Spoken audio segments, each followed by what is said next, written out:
Hello guys, big బాస్లో nominations రచ్చ అయితే జరుగుతుంది.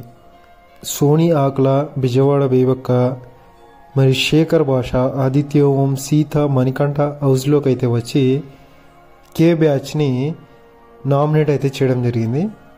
మరి వైల్డ్ కార్డ్ ఎంట్రీ ఒక్కొక్కరు కూడా ఎవరు రాలేదు. పృథ్వీ, యష్మి, ప్రేరణ, నిఖిల్, నబీల్ను మాత్రం టార్గెట్ చేసి నామినేట్ చేసినట్టయితే ఇక్కడ అనిపిస్తుంది. మరి సీత ఇద్దరు తర్వాత మణికంఠ అయితే రావడం జరిగింది. ఇక సీత మొదటగా నామినేషన్లో యష్మి దగ్గరికి అయితే వెళ్ళింది. ప్రేరణ ఫ్రెండ్ అని అడిగింది. అవునని ఆమె సమాధానం ఇచ్చిన తర్వాత ఆమె బ్యాక్గ్రౌండ్ అంటే ఆమె వెనకాల మాట్లాడడం ఆపేసేయని చెప్పడం జరిగింది. మరి ఎప్పుడైతే నువ్వు నిఖిల్ని అయితే ఇష్టపడడం అయితే మొదలుపెట్టావో అప్పటి నుంచి మీ గేమ్ మొత్తం అయితే మారిపోయింది. నువ్వు అటువైపే ఉండి అదే విధంగా ఆలోచిస్తున్నావు. అంటే అటువైపు నుంచి ఎటువంటి ఫీలింగ్స్ లేవు. స్ట్రాంగ్ కంటెంట్ అయిన నిన్ను తప్పుదో పట్టించి టైటిల్ విన్నర్ కాకుండా ఆపుతున్నారని నువ్వు ఇప్పటికైనా జాగ్రత్త పడు యష్మి అని చెప్పేసి సీత అయితే ఆమెతో చెప్పడం జరిగింది.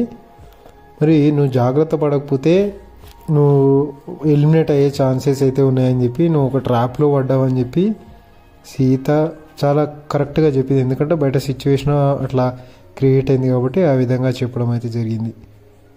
యష్మి నామినేట్ అయితే చేసింది. తర్వాత ప్రేరణను నామినేట్ చేస్తూ ఇంకా నాకు తెలిసిన నువ్వు చీఫ్ అవ్వడానికి ఎవరు సపోర్ట్ చేయరు, ఎందుకంటే నీ బయట ఆ విధంగా మాట్లాడుకునే పద్ధతిని బట్టి నేనైతే చెప్తున్నానని చెప్పి చెప్పడం జరిగింది. మణికంఠ వచ్చేసి కనెక్షన్ ఫామ్ చేయడానికి వచ్చినావా లేకపోతే గేమ్ ఆడడానికి వచ్చావా అనే క్లారిటీ లేకపోతే నువ్వు టైటిల్ విన్ అవ్వడానికి అవకాశం లేదు నిఖిల్ అని గట్టిగా అయితే చెప్పాడు.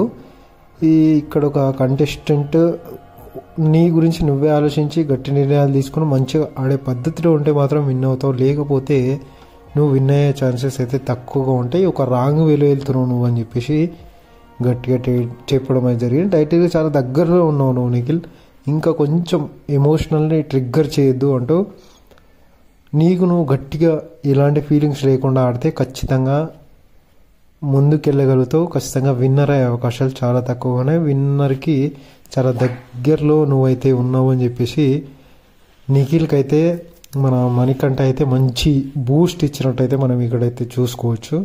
మరి ఈ అందరి నామినేషన్స్ తర్వాత ఈ నామినేషన్స్ అందరినీ రియలిస్టిక్గా ఉన్నాయి, అందరు జరిగిన సిచ్యువేషన్ని చెప్పారు కాబట్టి ఈ నామినేషన్స్ తర్వాత అందరు స్ట్రాంగ్గా ముందుకెళ్తారని కోరుకుంటున్నాం. మరి ఏమైద్దో చూద్దాం. Thank you for watching this video.